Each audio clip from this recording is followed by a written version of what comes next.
বোনটা বড় হতে লাগলো, ওর লেখাপড়ার খরচ আরও বাড়ছে, বাবা আরও বেশি অসুস্থ হতে লাগলেন, আর সম্ভব হলো না, কোনো বডি যাওয়ার মতো ভাগ্য হলো না।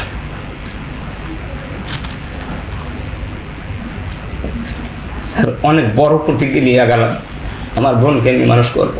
ডায়মন্ডের নাখুন কেনার জন্য 15,000 টাকা দিয়েছিল। তখন আমি এটা না কিনে আমি বললাম যে এটা দিয়ে আমি বিজনেস শুরু করবো।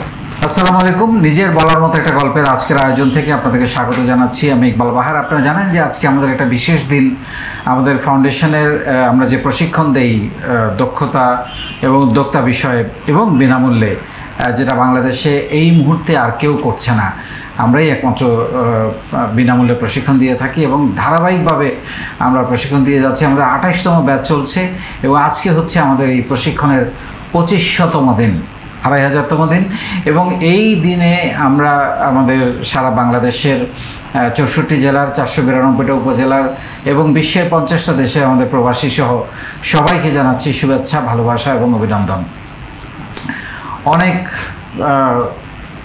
পথ পাড়ি দিয়ে আসলে আমরা এরকম একটা জায়গায় এসে উপনীত হয়েছি এবং তারই অংশ হিসাবে এই ইউটিভি লাইভ থেকে আমরা আমাদের উদ্যোক্তা, যাদেরকে আমরা আসলে গত 7 বছর ধরে বিভিন্ন পর্যায়ে প্রশিক্ষণ দিয়ে আসছি, মেন্টরিং করে আসছি, অনুপ্রাণিত করে যাচ্ছি এবং একই সঙ্গে তাদেরকে সাহস দিয়ে যাচ্ছি, তারা আসলে কতটা নিজেদেরকে পরিবর্তন করতে পেরেছেন এবং তাদের ঘুরে দাঁড়ানোর গল্পটা কি সেইটা বলার জন্য এবং তাদেরকে প্রমোট করার জন্য, এবং একই সঙ্গে যারা এখানে এসে উদ্যোক্তা হবেন বা হতে চান তারাও যাতে উৎসাহিত হন যে ওনারা পারলে আমরা কেন পারবো না। সো সেই ধরনের একটা মেসেজ দেওয়ার জন্য এই অনুষ্ঠানের আয়োজন, ঘুরে দাঁড়ানোর গল্প।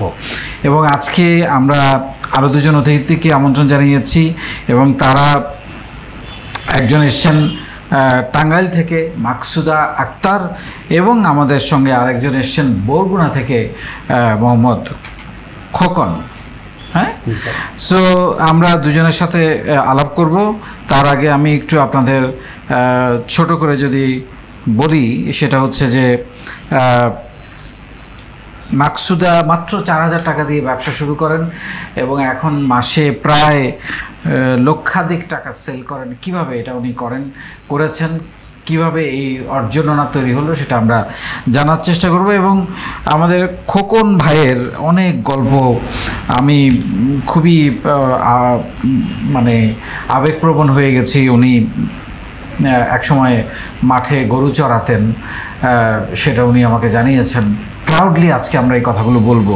এবং একই সঙ্গে মাত্র 100 টাকা বেতনে উনি মাসে চাকরি করতেন। সেই মানুষটা কিভাবে ঘুরে দাঁড়িয়ে এখন মাসে 2 লাখ টাকা সেল করেন, সেই গল্প আমরা শুনবো। কারণ আমরা সব সময় শুধু সফলতাগুলো দেখি, কিন্তু এই একটা মানুষ যখন ঘুরে দাঁড়ায়, সফল হয় বা সফলতার পথে হাঁটে, আসলে সফলতার তো কোনো শেষ নাই। কারণ আজকে উনি 2 লাখ টাকা সেল করছেন, একদিন উনি 20 লাখ টাকা করবেন। আজকে মাকসুদা 1 লাখ টাকা করছেন, একদিন উনি 1 কোটি টাকা সেল করবেন, উনি 2 কোটি টাকা সেল করবেন। এটাই তো স্বপ্ন, এটাই সফলতা, এটাই এগিয়ে যাওয়া। সো এটা একটা প্রসেস, সফলতা। কিন্তু আমরা সফলতার পথে হাঁটছি কিনা, সঠিক পথে হাঁটছি কিনা, সেটা হচ্ছে গুরুত্বপূর্ণ। সো শুনবো তাদের কাছ থেকে সেই গল্প। মাকসুদা এবং খোকন ভাই, আপনাদের 2জনকেই শুভেচ্ছা জানাচ্ছি আজকের দিনে এখানে আসার জন্য, অনেক দূর থেকে, বরগুনা থেকে এবং টাঙ্গাইল থেকে। প্রথমেই মাকসুদাকে দিয়ে শুরু করতে চাই। আপনার জীবনের গল্পটা একটু শুনতে চাই পিছন থেকে, এবং তার সঙ্গে একটু যুক্ত করে বলবেন যে এই ফাউন্ডেশন আসলে আপনাকে কী দিয়েছে। জি স্যার, অনেক ধন্যবাদ। আমি শুরু করি প্রথমে 2020-এর শেষের দিকে। তো আমার অনার্স কমপ্লিট করার পরে বিয়ে হয়। তো আমার হাজব্যান্ড হচ্ছে একজন ব্যাংকার, উনি এবং আমার ফ্যামিলি আসলে চাচ্ছিল না যে আমি চাকরি করি, কিন্তু আমি আসলে চাকরির জন্য যখন ট্রাই করছিলাম, তো ফ্যামিলিতে আসলে সবাই যখন চাচ্ছিল না, তো সবার কথা মেনে নিয়ে চাকরির আসলে অনেকগুলো পরীক্ষাও দিয়েছিলাম এবং কিছু আমার অনেক অ্যাপ্লিকেশন করা ছিল, তখন অনেক পরীক্ষার জন্য ডাক আসছিল। তো ফ্যামিলি যখন চাচ্ছিল না, তো সবার কথা মেনে নিয়ে ভাবলাম যে আচ্ছা চাকরি করবো না, হাউসওয়াইফই থাকি। হ্যাঁ, এভাবেই মেনে নিলাম আর কি। তারপরও মাস্টার্সটা কমপ্লিট করলাম বিয়ের পরে। তো আমার হাজব্যান্ড বললো যে পড়াশোনা করেছো ঠিক আছে, দেখা যাচ্ছে যে আমি ব্যাংকে জব করব, তুমি যদি চাকরি করো তাহলে তো বাসায় এভাবে বাচ্চাদের দেখা যাবে সময় দিতে পারবে না। তো সব কিছু মেনেই নিলাম। তারপরে 2টা বেবি হলো আমার। তারপর আসলে স্যার আপনার যে ৭৭তম সেশনটা সত্যি কথাই মনে হয় আমার জীবনের সাথে মিলে গেছে, যে নিজের সময়টা পার করার জন্য অন্য কারোর জন্য যে অপেক্ষা করার যে একটা খারাপ লাগা, মনে হচ্ছিল যে বাসায় সব কাজ করার পর দেখে একটু ফ্রি আছি, কিন্তু কারোর জন্য আমি হয়তো অপেক্ষা করছি, আমার সময়টা বোর লাগছে বা শুধু একই জায়গায়, এরকম করে আস্তে আস্তে দেখা গেল যে আমার মন চাচ্ছিল যে আমি একটা কিছু করব বা আমার কিছু করা উচিত। তো চাকরি করতে পারবো না, তো ফোনে ঘাটতে ঘাটতে অনেক গ্রুপে দেখতাম নারী উদ্যোক্তাদের গল্প আমি পড়তাম, তো সারাক্ষণ শুধু আমার মানে এটাই কেন যেন চোখের সামনে হয়তো চলে আসতো, বারবার এটাই দেখতাম। তো আস্তে আস্তে মনে হলো যে আমি যেহেতু বাহিরে যাব না, বাসায় বসেই তো আমি কিছু করতে পারি। তো আশেপাশে আমার অনেক ভাবিরা বা অনেকের সাথে যে বাসার আশেপাশে যারা আছেন দেখতাম যে হাতে কাজ করে, কুশি কাটার কাজ, সুতার কাজ, তো একটা এরকম ওনারা কাজ করে। তো তখন আমার মনে হলো যে যেহেতু আমি বাসায় বসে আছি, ওনারাও অনেক কাজ পারে, তো ওনাদেরকে যখন বলতাম যে আপনারা তো অনেক কাজ জানেন, তো এটা দিয়ে তো কিছু করতে পারেন, তো ওনারা বলতো যে এটা করলে বা আমরা ওইভাবে বিক্রি করবো কোথাও বা এরকম তাদের কোনো ধারণা নেই। তখন আমি আমার হাজব্যান্ডের সাথে শেয়ার করলাম যে যেহেতু আমি বাসায় থাকি এবং আশেপাশে অনেকে দেখি যে কাজ পারে, এগুলো তো আমি বাসায় বসেই করতে পারি, এখন অনেকেই তো করছে, তো উদ্যোক্তা হচ্ছে। তো আমার হাজব্যান্ড বললো যে তুমি কি পারবে, বাচ্চাদের সামনে করতে পারো যদি, তাহলে শুরু করতে পারো। তো আস্তে আস্তে আমি আমার হাজব্যান্ডকে বললাম যে দুজনে মিলে একটা পেজ খুললাম, দুজনে মিলে একটা নাম ঠিক করলাম সুতু বিলাস। তো এটা করার পরে দেখলাম যে আশেপাশে যারা আছে তাদেরকে একটু একটু কাজ, তাদেরকে আমি একটু বললাম যে আপনারা এরকম পারবেন কিনা, কয়েকজনের সাথে কথা বললাম, অনেকে বললো যে হ্যাঁ পারব। তো ওটা অক্টোবর মাস ছিল 20 সালে। তো অক্টোবর মাসে ছিল আমার আসলে ম্যারেজ ডে, তখন আমার হাজব্যান্ড আমাকে গিফট হিসেবে ডায়মন্ডের নাকফুল কেনার জন্য 15,000 টাকা দিয়েছিল। তখন আমি এটা না কিনে আমি বললাম যে এটা দিয়ে আমি বিজনেস শুরু করব। তো সেটা আমি মাত্র 4,000 টাকার কাপড় সুতা এগুলো নিয়ে শুরু করলাম। তখন কিছু দেখা গেল যে অনেকেই একজন দুজন করে কাজ করতে রাজি হচ্ছে, আবার অনেকেই আছে কিছু কিছু স্টুডেন্ট আছে ওরা একটু একটু টুকটাক কাজ জানে কিন্তু ওইভাবে করে না, অনেক মেয়ে স্টুডেন্ট আছে কলেজে পড়ে, তো ওদেরকে আমি ইউটিউব দেখিয়ে দেখিয়ে, তো সবার হাতে তখন ফোন থাকে, সবাইকে বলতাম যে ইউটিউব দেখে সুতার কাজগুলো ওদেরকে শেখানোর চেষ্টা করলাম। তো ওরা দেখলাম যে খুব সহজেই ধরতে পারে, স্টুডেন্টরা ওরা বসেই থাকে পড়াশোনার ফাঁকে ফাঁকে, তো ওদেরকে দিয়ে আস্তে আস্তে কাজ শুরু করলাম, যে সুতার কাজগুলো এগুলো মোটামুটি হচ্ছিল বা অনলাইনে একটু একটু চেষ্টা করছিলাম। তো তখনও খুব একটা প্রসারিত হয়নি বা আমি নিজেকে পরিচিত করতে পারিনি। তো এইভাবেই আপনার এই আমাদের নিজের বলার মধ্যে ফাউন্ডেশনের ভিডিওগুলো প্রথমে ইউটিউবে আমি সার্চ দিতাম যে উদ্যোক্তা হওয়া যায় কীভাবে বা সফল উদ্যোক্তা হওয়া যায় কীভাবে, তখন আপনার ভিডিওগুলো আমার আসলো। তো ভিডিওগুলো দেখতে দেখতে আমি দেখালাম, যখনই সময় পেলাম আপনার অনেক অনেক ভিডিও দেখে ফেললাম। তো দেখার পরে আমার কাছে মনে হলো যে আসলেই তো আমি ইচ্ছে করলে পারি বা শুরু করেছি আমি, মানে লেগে থাকা বিষয়টা যে তখন থেকে মনে হয় একটু সাহস বেশি করে সঞ্চয় করলাম।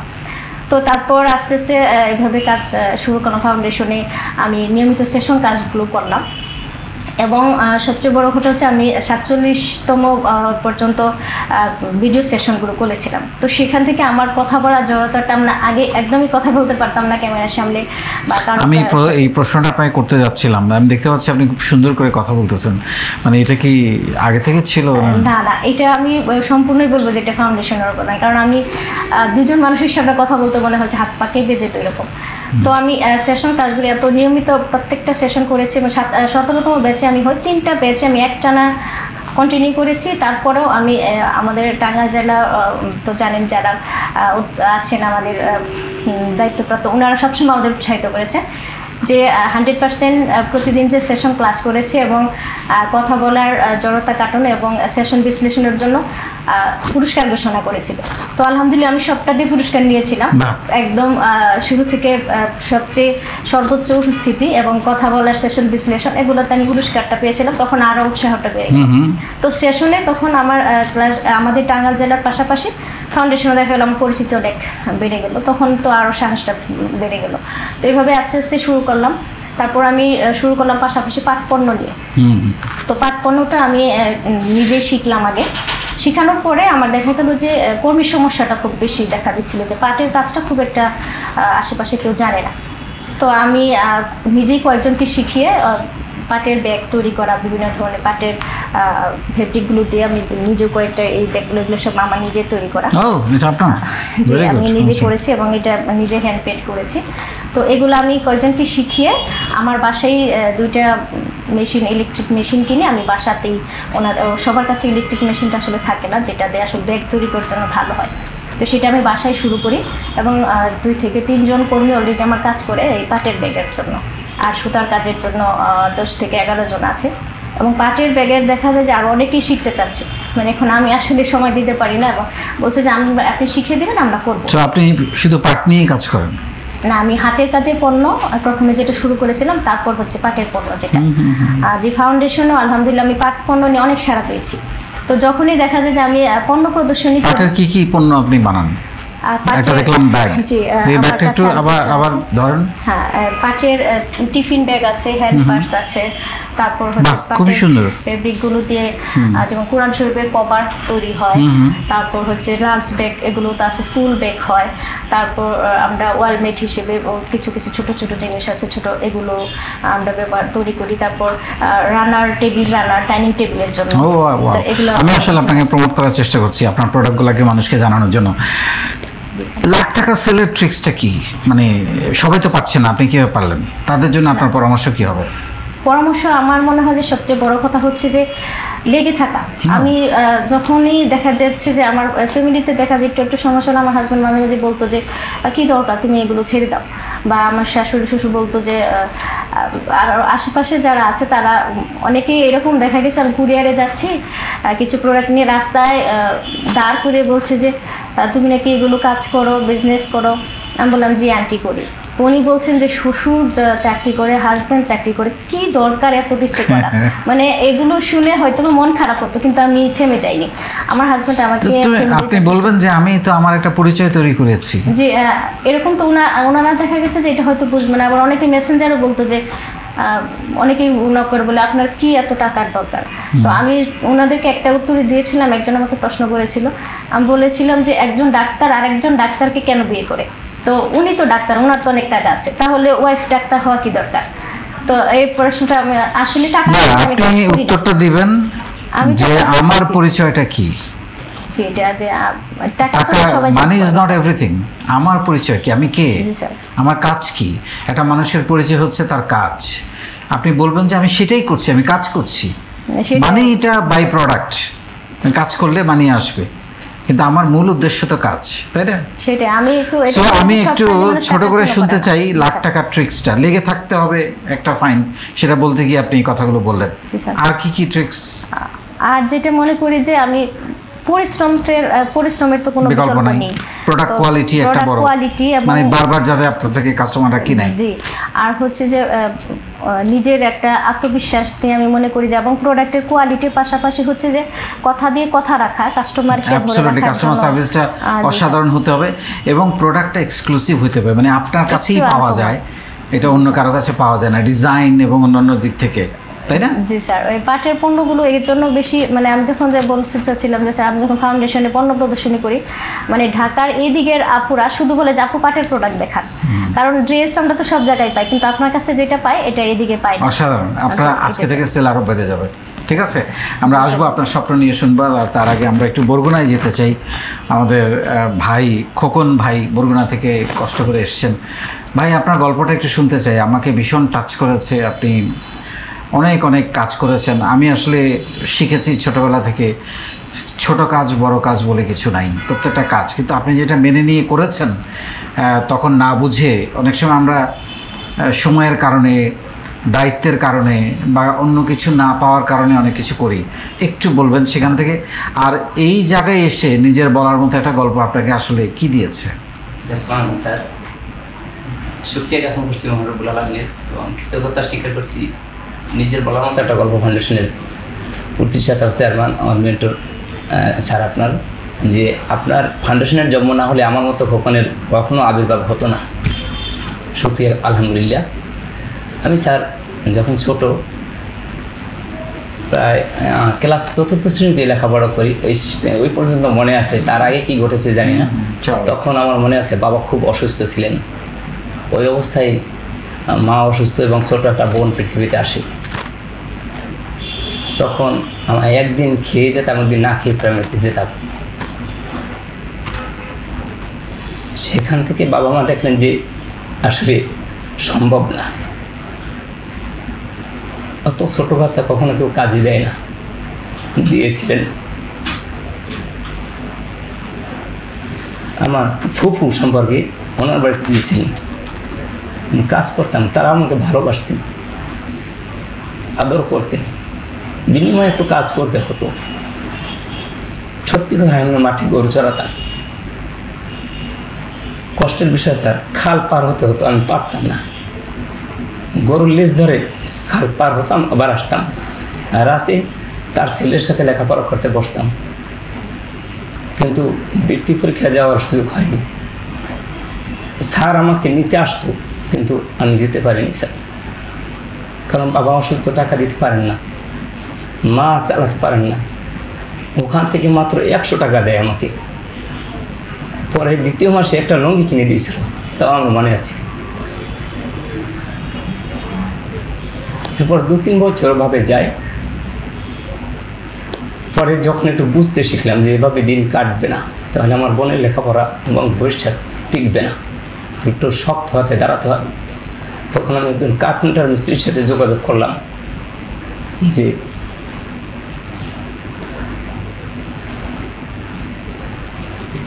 আমার কিছু করতে হবে, আমাকে কাজ শিখতে হবে, আমার বোনকে লেখাপড়া করতে হবে, আমি যেহেতু পারিনি। তখন উনি আমাকে নিলেন। কিছুদিন কাজ করার পরে স্যার উনি আমাকে দৈনিক 25 টাকা দিলেন। আজও সক্রিয় করছি, ওনার জন্য দোয়া করি। 2 বছরের ব্যবধানে আমি সাফল্য অর্জন করলাম, নিজে একজন সিনিয়র কার্পেন্টার হয়ে গেলাম। মেধা ভালো ছিল, আমি প্রাইমারিতে সবার থেকে ফার্স্ট থাকতাম, সবসময় ফার্স্ট বয়ে থাকতাম। আমার মনে হচ্ছে স্যাররা আমাকে উঁচু জায়গায় দাঁড় করিয়ে আমার দ্বারা নামতা পড়াতো, সৎকে পড়াতো, ছড়া পড়াতো অন্য ছাত্রীদেরকে, বলতো ও খুব ভালো পারে। এটা ছোটোবেলা থেকে একটু কোয়ালিটি ছিল আমার ভিতরে। যাই হোক স্যার, আমি ওভাবে কার্পেন্টার হয়ে যখন কাজ পারি, তখন একজন টিচার, মাধ্যমিক বিদ্যালয়ের টিচারের বাসায় কাজ পেলাম। ওখানে আমরা কাজ করতেছি, তখন দেখতাম যে অনেক ছাত্রছাত্রী কোচিং করার জন্য আসি। আমার ভিতরে কাজ করতেছিল যে আমি তো পড়তে চাই, চেষ্টা করি, কিন্তু পারছি না। ওই স্যারের সাথে আলোচনা করলাম, উনি বলি ঠিক আছে বাবা, তোমাকে আমি এই রেজিস্ট্রি খাতায় ভর্তি করে নিই, যখন পরীক্ষা আসে পরীক্ষা দাও, আর তুমি লেখাপড়া করো। উনি সাহস দিলেন, শুরু করে দিলাম স্যার। সন্ধ্যার পরে পড়তে বসতাম, কাজ করতাম দিনে। এরপরে যখন ছেলেমেয়েরা চলে যেত, আমি সবার সাথে খাওয়া দাওয়া করে আমি ওই টেবিলেই বসিয়ে থাকতাম।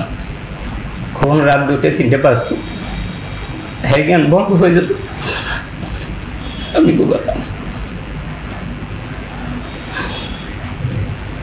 আবার সকালবেলা কাজ করতাম।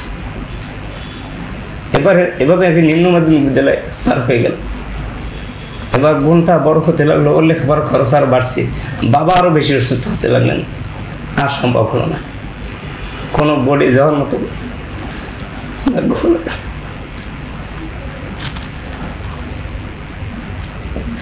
স্যার অনেক বড় প্রতিজ্ঞা নিয়ে গেলাম, আমার বোনকে আমি মানুষ করবো। ওকে ডিগ্রি পাস করালাম, ভালো একটা ফ্যামিলি দিয়ে বিবাহ দিলাম। আমাদের সে অনেক ভালো, ওর মেধাও অনেক ভালো ছিল, খুব সুন্দর রেজাল্ট করতো। ওইটাই যেটাই আবার প্রাপ্য, কাউকে বুঝতে চান না। আমার বয়স প্রায় 35, এখন পর্যন্ত কোনো বছর ঈদ আমার নতুন জামা কাপড় হয়নি।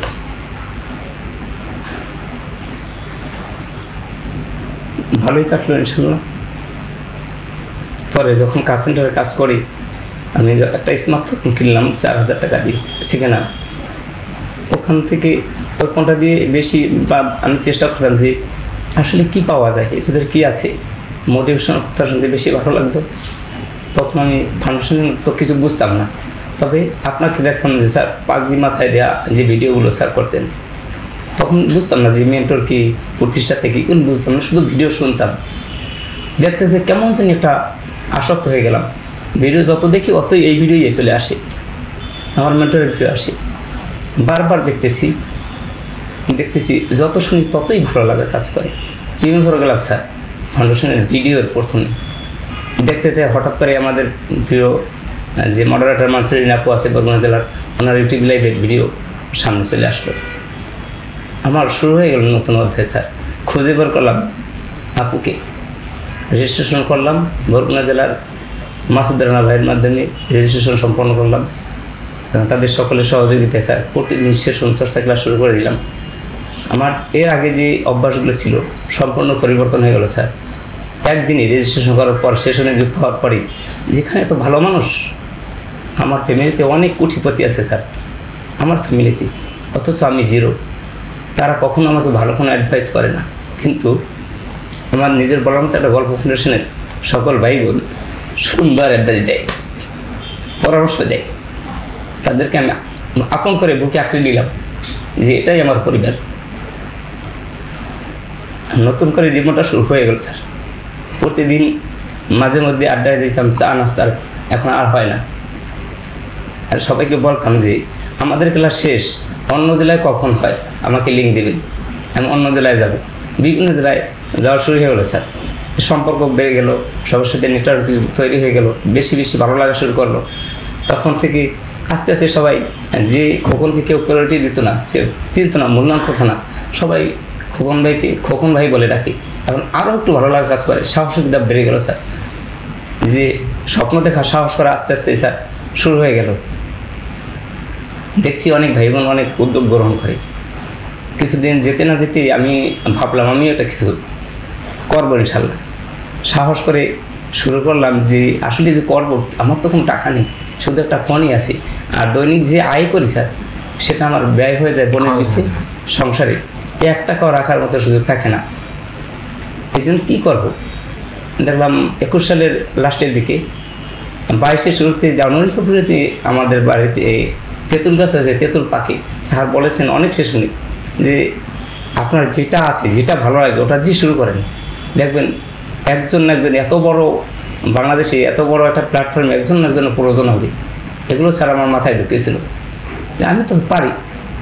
আমি আমার গাছের তেঁতুল পেড়ে নিজেই পরিষ্কার করে সেল করতে শুরু করলাম। আনন্দের বিষয়ে কাজ করেছিল।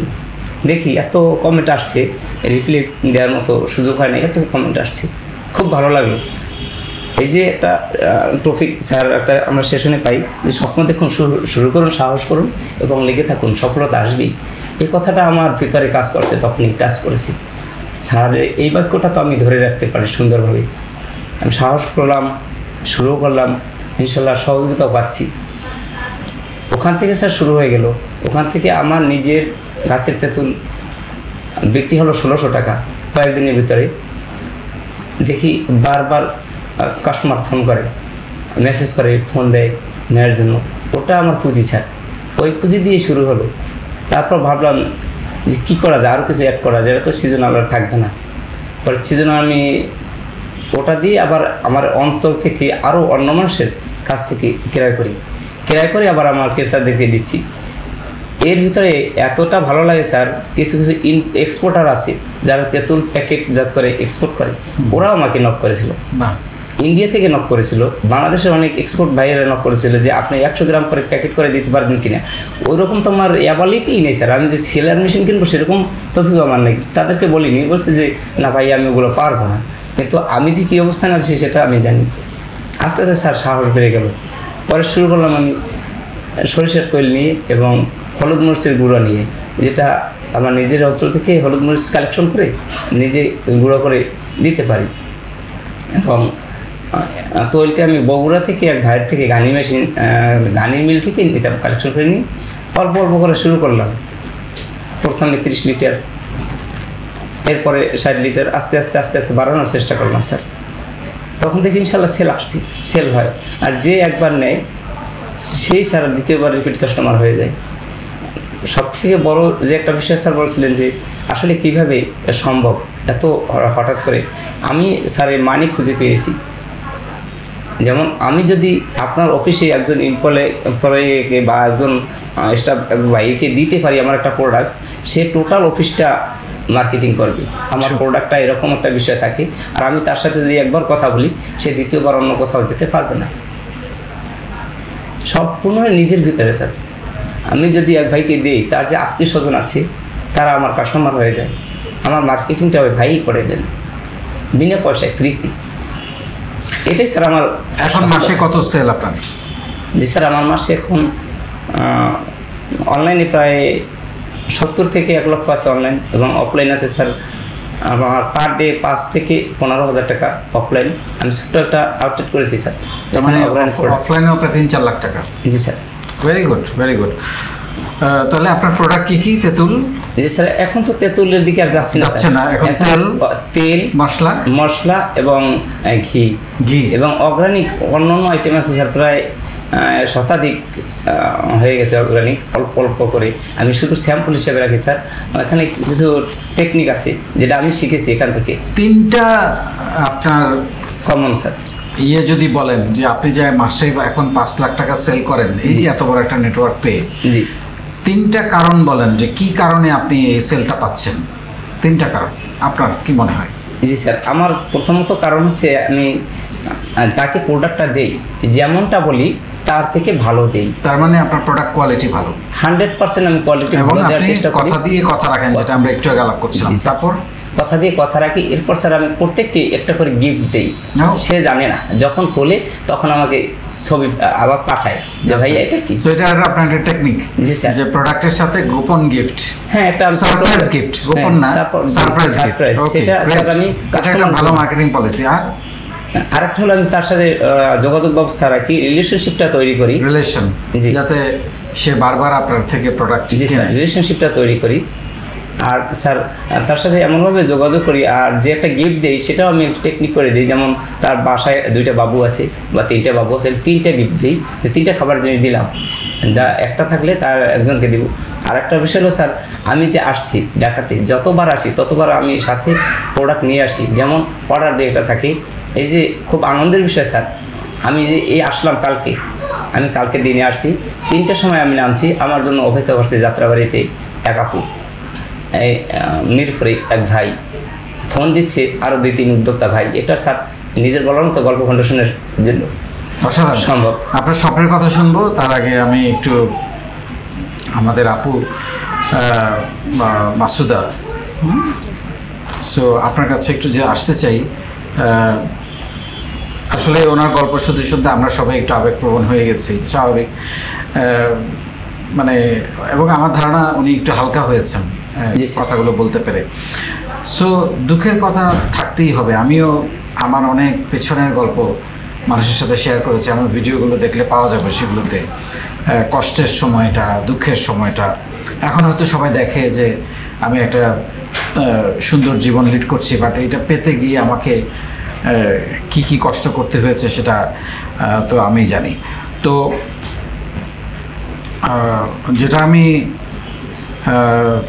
আপনার কাছ থেকে জানতে চাচ্ছি সেটা হচ্ছে সেলস টেকনিক। তো আপনি বললেন যে লাখ টাকা এখন সেল করেন, মাশাআল্লাহ, আলহামদুলিল্লাহ।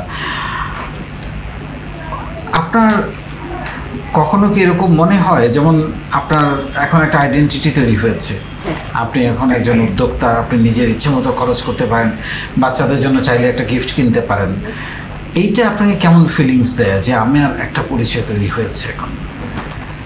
জি স্যার, অবশ্যই।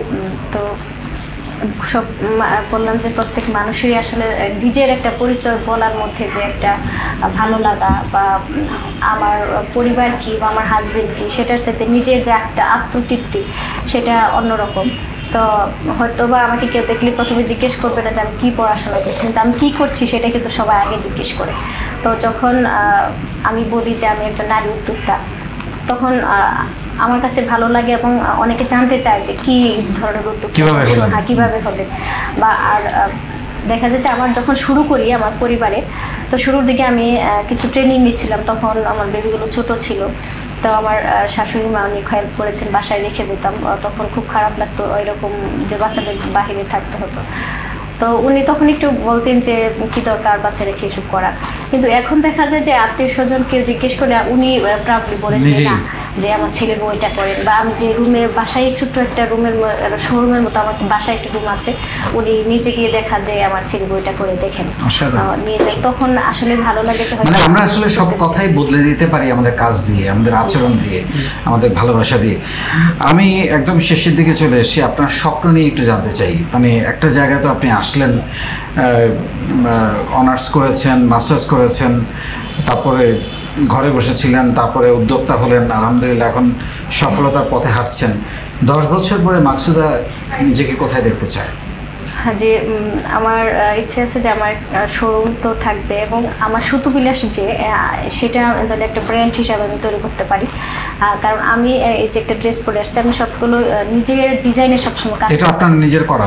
জি স্যার, এটা টাঙ্গালের একটা শাড়ি ছিল, সেই শাড়ি কেটে এটা সুতায় কাজ করে আমি নিজে ডিজাইন করে আমার কর্মীকে দিয়ে দিয়েছি। তো আমি চাই যে আমার সুতু বিলাস একটা ব্র্যান্ড হবে, এবং আমি আমার নিজস্ব ডিজাইনে এরকম যেন তৈরি করতে পারি। এবং বিভিন্ন আউটলেট তো ইচ্ছা আছে, বেবিগুলো আরেকটু বড় হলে ইচ্ছে আছে, এবং আমার হাজব্যান্ড যথেষ্ট হেল্পফুল।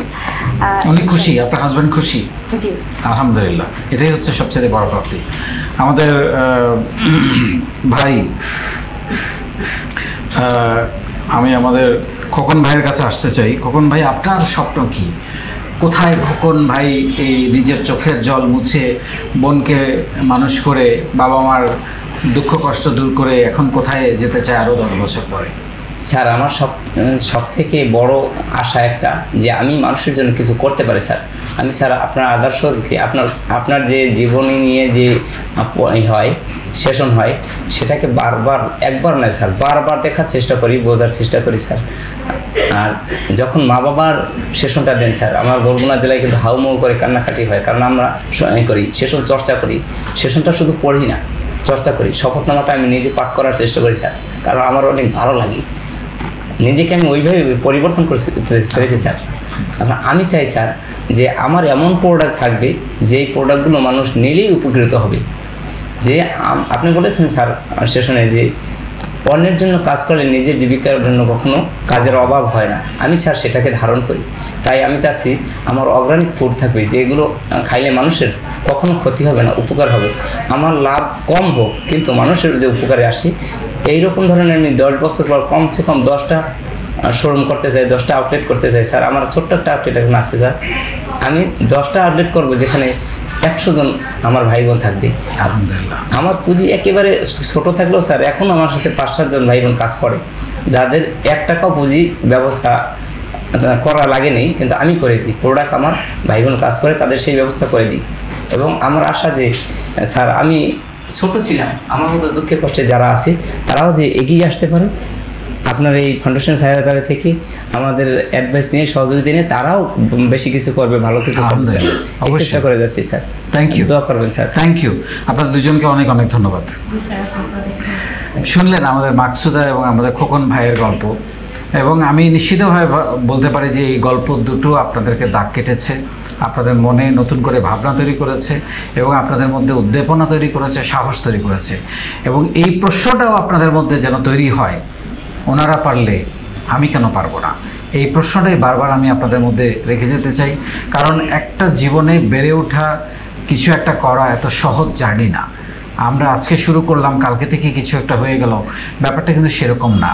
অনেক কষ্ট করতে হয়, পরিশ্রম করতে হয়, কথা শুনতে হয়, মানুষের নানা রকম কটু কথার শিকার হতে হয়, কিন্তু সব কিছু বদলে যায় যখন আপনি ঘুরে দাঁড়ান।